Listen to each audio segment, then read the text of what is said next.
espaces. Mais dans quelle direction aller? Impuissant face à l'illimité de l'horizon, l'esprit se calme. Je voulais continuer ce mouvement de solidarité que le monde avait manifesté lors du passage de la flamme olympique à Paris et dans les grandes capitales. Et donc je voulais être, pour l'ouverture des Jeux à Lhasa, être aux côtés du peuple tibétain pour manifester ma solidarité. Mais comment avez-vous pu pénétrer au Tibet? Parce que c'est pas si simple que ça. Non, donc sans autorisation, il faut déjouer en fait les barrages militaires aux frontières entre la région autonome du Tibet et les provinces chinoises alentours.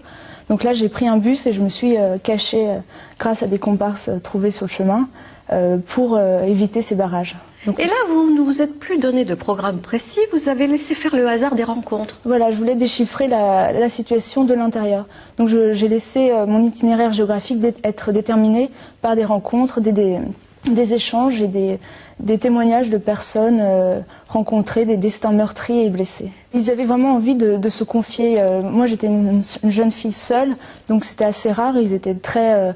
Il y a un élan de générosité de la part de ce peuple. Ils avaient envie de communiquer leurs souffrances et de dire justement qu'est-ce qui leur arrivait au quotidien.